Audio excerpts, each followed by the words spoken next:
I will become our customer's trusted advisor. I will think from the customer's perspective to understand their challenges and frustrations and find ways to make their jobs easier. I will seek to create win-win solutions and make raving fans.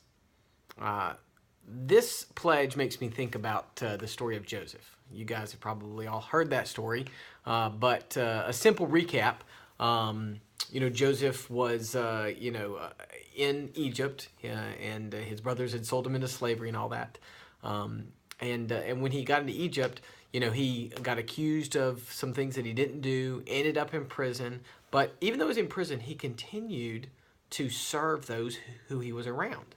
And so then one of his buddies that was in prison that he had got to know ended up getting out of prison and suggested to the king one day when the king had a dream of, hey, Joseph is a guy that I think can interpret this dream. Sure enough, Joseph does, and he becomes the second in command in Egypt. And it's a good reminder to all of us that being a customer's trusted advisor should not be determined by the circumstances that you're in. So many times we feel like, hey, when the customer's trusting us and they're discussing with us and they're being open and honest, that's when we're in a good trusted advisor relationship. And we forget that we need to be the customer's trusted advisor all the time.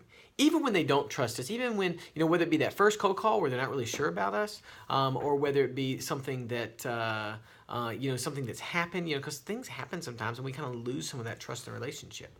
But our job is to consistently advise, protect the customer, regardless of how the relationship might be at this very moment.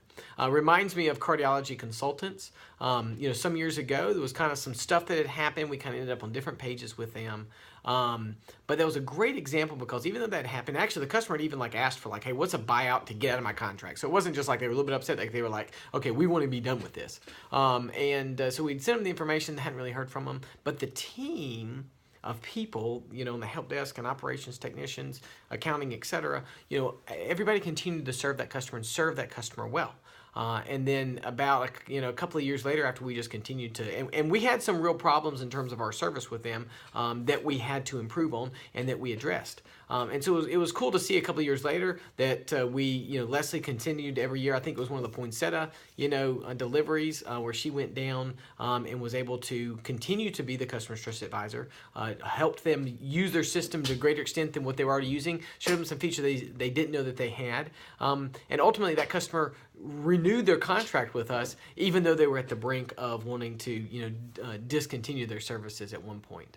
So it's just a great reminder to us that, hey, even if a customer loves you and trusts you, be the customer trust advisor. But even if they don't, even if they are wanting to leave us, that never deters from our commitment to do what is best for the customer and advise them correctly in terms of what needs to be done to help them be the most successful in their business. I think of a couple of things that you can do to be a customer's trusted advisor. One, give them free advice. And especially things that maybe we can't even do. So if it's something like, hey, there's this app or, even something that's completely outside of the technology world, give them free advice. And especially the things that is not something that we sell.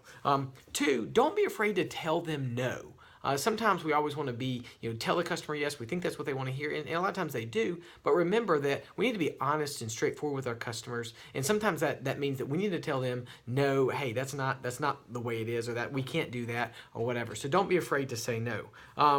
Three, ask them something. Get to know them, whether it be about them personally or about their business, but, if you don't know who they are, it's hard to really be a good advocate and advisor to them.